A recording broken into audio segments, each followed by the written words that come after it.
کہ مجھے دنیا میں کیا چاہیے، مجھے مرتے وقت کیا چاہیے، قبر میں کیا چاہیے، مرنے کے بعد محشر کے دن میں کیا چاہتا ہوں. کبھی اکیلے بیٹھے نا تو لکھیے گا، ٹھیک ہے. اور اب میں آپ کو بہت ساری حدیثوں کا کچھ نچوڑ پیش کرنے جا رہا ہوں، سنتے جائیے اور سبحان اللہ بھی کہتے جائیے. اگر آپ روزی میں برکت چاہتے ہیں تو درود پاک پڑھیے. اگر آپ بیماری سے شفا چاہتے ہیں تو درود پاک پڑھیے. اگر آپ ذلت و رسوائی سے بچنا چاہتے ہیں تو درود پاک پڑھیے. اگر آپ عزت میں اضافہ چاہتے ہیں تو درود پاک پڑھیے. آپ مصیبتوں اور پریشانیوں سے بچنا چاہتے ہیں تو درود پاک پڑھیے. مرتے وقت کلمہ پڑھنا چاہتے ہیں تو درود پاک پڑھیے. مرتے وقت آقا کا دیدار کرنا چاہتے ہیں تو درود پاک پڑھیے. آپ یہ چاہتے ہیں کہ آقا اپنے مبارک ہاتھوں سے قبر میں اتاریں تو درود پاک پڑھیے. اپنی قبر کو نور مصطفیٰ سے جگمگانا چاہتے ہیں تو درود پاک پڑھیے. قیامت کے دن نبی پاک کے پرچم تلے اٹھنا چاہتے ہیں تو درود پاک پڑھیے. آقا کے ہاتھوں جام کوثر پینا چاہتے ہیں تو درود پاک پڑھیے. اور سنیے، آقا کے ساتھ جنت میں جانا چاہتے ہیں تو درود پاک پڑھیے. مدینے جانا چاہتے ہیں، بار بار جانا چاہتے ہیں تو درود پاک پڑھیے. اور زندگی میں دیدار مصطفیٰ کرنا چاہتے ہیں تو درود پاک پڑھیے. کچھ باقی رہ گیا؟ اللہ اکبر یا رسول اللہ. مجھے بتائیے اور کچھ باقی رہ گیا ہے؟ ایک مسلمان ہونے کی حیثیت سے what ever I need in دنیا اور ان ہیئر آفٹر، دنیا اور آخرت میں جو کچھ چاہیے، روزی برکت والی، زندگی عزت والی، پریشانیاں دور ہو جائیں، بیماریاں دور ہو جائیں، ذلت اور رسوائی سے بچا رہوں، ایمان والی موت ملے، جب تک زندہ رہوں مدینے آتا جاتا رہوں، آقا کی دید کرتا رہوں، آقا جنت میں ساتھ لے جائیں.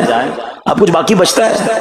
اب یقین کریں میں نے اپنی طرف سے نہیں بتایا. یہ جن کا کچھ مطالعہ ہے تو ان کو یاد آ رہا ہوگا کہ اس ہر جملے کے پیچھے کوئی نہ کوئی ایک روایت یا کوئی نہ کوئی حدیث موجود ہے. یعنی یہ سارے انعامات، دنیا کے، قبر کے، حشر کے، یہ سارے انعامات نبی پاک نے درود پاک کی فضیلت میں بیان فرما دیے ہیں. یہ ایسے ہی شاعر نے نہیں کہا کہ ہر درد کی دوا ہے، صلی علی محمد، تعویذ ہر بلا ہے، صلی علی محمد صلی اللہ علیہ وسلم. پھر کیوں نہیں پڑھتے؟ یعنی اتنے سارے مسئلے حل ہو جائیں ایک ہی وظیفے سے. لوگ پوچھتے رہتے ہیں کہ وظیفہ بتا دیں، روزی میں برکت کا بتا دیں، پریشانی دور ہو جائے بتا دیں، مدینے کا کوئی وظیفہ بتا دیں. اور یہ سارے وظیفے درود پاک میں چھپے ہوئے ہیں.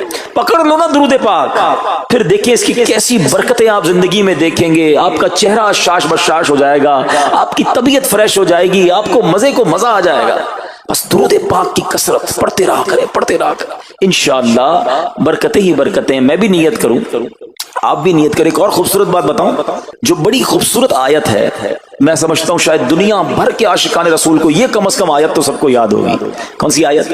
ان اللہ وملائکتہ یصلون علی النبی یا ایھا الذین آمنوا صلوا علیہ وسلموا تسلیما. مل کر درود پاک. اللہم صل علی سیدنا ومولانا محمد طب القلوب ودوائها وعافیت الابدان وشفائها ونور الابصار وضیائها وعلی آلہ وصحبہ وبارک وسلم. اب یہ جو آیت درود ہے نا، شعبان کے مہینے میں نازل ہوئی ہے، تو چلو نیت کر لیں انشاءاللہ اب سے روزانہ کثرت سے درود پاک پڑھیں گے انشاءاللہ. آئیے مل کر محبت کے ساتھ ایک بار پھر درود پاک. صلو علی الحبیب صلی اللہ تعالی علی محمد صلی اللہ علیہ وسلم. مشہور صحابی حضرت ابو ہریرہ رضی اللہ تعالیٰ عنہ فرماتے ہیں کہ ایک مرتبہ میں رسول اکرم نور مجسم صلی اللہ تعالی علیہ وآلہ وسلم کی اقتداء میں نماز عشاء پڑھ کر واپس جا رہا تھا.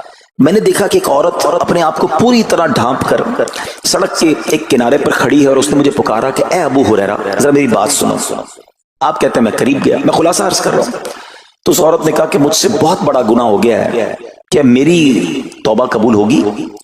حضرت ابو ہریرہ نے اس سے سوال کیا کہ کیا گناہ ہو گیا؟ اس نے گناہ کی تفصیل بتائی، کافی بڑا گناہ تھا. آپ نے کہا کہ تو تو ہلاک ہو گئی اور تو نے دوسروں کو بھی ہلاکت میں ڈال دیا، اتنا بڑا گناہ کیا، اب تم توبہ کی امید رکھتی ہو؟ اللہ پاک کی قسم تیری توبہ قبول نہیں ہوگی. جب آپ نے یہ کہا تو وہ عورت خوف خدا سے کانپنے لگی، اور اتنا زور سے کانپی کہ کانپتے کانپتے وہ بے ہوش ہو گئی. آپ نبی پاک کی بارگاہ میں آ گئے. اب آپ کو خیال آیا کہ یار میں نے اس کو کہہ تو دیا مگر میں نے اللہ کے نبی صلی اللہ تعالی علیہ وسلم سے مشورہ تو نہیں کیا، پیارے آقا سے پوچھا تو نہیں۔ اب آپ نبی پاک علیہ الصلوۃ والسلام کی بارگاہ میں آئے اور آقا سے عرض کی کہ حضور ایسا ایسا ہوا اور ایک عورت مجھے ملی اور اس نے مجھے اپنا گناہ بتایا، میں نے کہا اتنا بڑا گناہ، اب تیری توبہ قبول نہیں ہوگی۔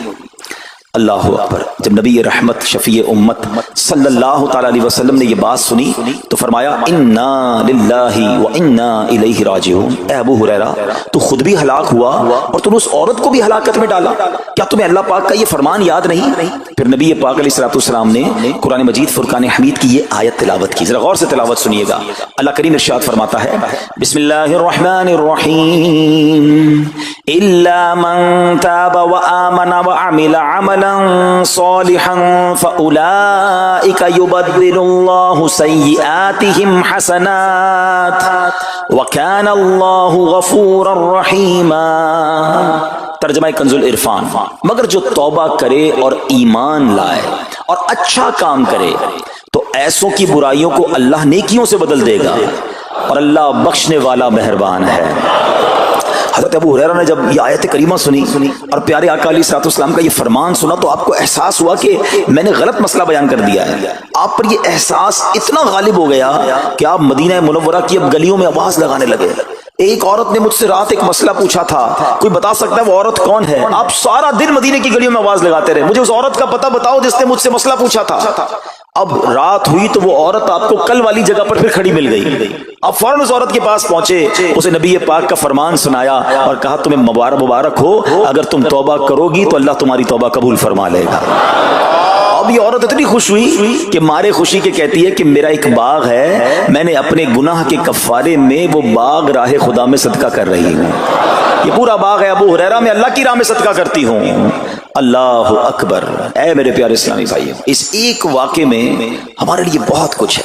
پہلے تھوڑا سا تربیت کے مدنی پھول ذرا سمجھیے کہ اتنی بڑی ہستی ہیں سیدنا ابو ہریرہ رضی اللہ تعالیٰ، لیکن جیسے انہیں پتا چلا کہ میں نے یہ مسئلہ تو بیان کر دیا ہے مگر نبی پاک علیہ الصلوۃ والسلام سے پہلے اس کا حکم تو پوچھ لیتا، یہ ہمیں کیا درس دے رہا ہے کہ بغیر علم کے اپنی طرف سے شرعی مسئلہ بیان نہیں کرنا چاہیے۔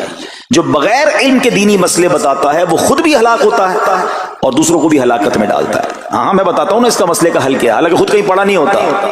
تو جب تک آپ کو علم نہیں ہے، آپ جانتے نہیں ہیں، تو کسی مسئلے کو بیان نہیں کرنا چاہیے۔ دوسری بات کہ اگر خدا نہ خواستہ کوئی غلط مسئلہ بتا بیٹھا یا بتا تو درست رہا تھا، بتاتے بتاتے غلطی کر بیٹھا، تو اسے چاہیے کہ ازالہ کرے، فوراً اس کا جو بھی ازالہ بنتا ہے وہ کرے۔ سیدنا ابو ہریرہ رضی اللہ تعالیٰ کا ازالہ تو دیکھیں کہ آپ کو جیسے ہی پتا چلا کہ اصل مسئلہ یہ ہے، اب آپ مدینے کی گلیوں میں صدا لگا رہے ہیں، تلاش کر رہے ہیں، پورا دن ڈھونڈتے رہے اس خاتون کو کہ میری سے غلطی ہو گئی، میں نے اس کو غلط مسئلہ بتایا، تاکہ اس کو تلاش کر کے اس کو درست مسئلہ بتایا جائے۔ اللہ اکبر۔ صحابہ کرام کی ادائیں بھی کتنی نرالی ہوتی ہیں، اللہ ان کا صدقہ عطا فرما دے۔ اب ہوتا کیا ہے کہ کبھی کوئی غلط مسئلہ بیان ہو گیا یا بیان میں، مشورے میں، درس میں کوئی غلطی ہو گئی، غلطی پتہ چل جائے، اب شرم آتی ہے کہ کیسے کہوں مجھ سے غلطی ہو گئی ہے، میں تو اتنا بڑا مبلغ بن کے گیا تھا، میں نے تو جناب اتنے پبلک میں بیان کیا تھا، اب میں کیسے بتاؤں کہ جناب میں نے یہ غلط پڑھ دیا یا غلط بیان کر دیا۔ حضرت ابو ہریرہ سب سے زیادہ جن کو حدیثیں یاد ہے، مگر سچ بتائیں بات سمجھنے والی پتہ کیا ہے؟ جو لوگ یہ سمجھتے ہیں نا کہ یار غلطی ماننے سے عزت کم ہو جاتی ہے، سچ بتاؤ آج 1450 سال بعد حضرت ابو ہریرہ کا یہ واقعہ سن کے ہمارے دلوں میں ان کی عزت کم ہو رہی ہے، بڑھ رہی ہے؟ Simple is that. غلطی ماننے سے انسان جو ہے وہ نیچا نہیں ہوتا۔ اللہ میرے پیر و مرشد کو سلامت رکھے، جن کی برکت سے لاکھوں علماء بن گئے ہیں، مگر آپ اپنے مدنی مذاکرے میں اپنے ساتھ علماء کرام، مفتیان کرام کو بٹھاتے ہیں، اور اگر کوئی توجہ دلاتا ہے تو لائیو چینل پر آپ فرماتے ہیں کہ یہ مسئلہ یوں نہیں یوں ہے، کوئی عزت کم نہیں ہوتی جناب۔ تو سبحان اللہ، دو باتیں سیکھنے کو ملی کہ پہلے بتانا ہی نہیں ہے، اگر نہیں آتا تو اپنی بڑائی مارنے کے لیے بندہ کہتے مجھے نہیں معلوم، واللہ عالم میں نہیں جانتا، اور اگر آپ کو لگتا ہے میں صحیح بتا رہا ہوں اور پھر بعد میں کوئی توجہ دلا دے کہ آپ نے غلطی کی ہے تو پھر اس کو بالکل مانے بھی اور اس کا ازالہ کریں۔ اچھا، اب علماء کرام نے بڑے پیارے طریقے بتائے۔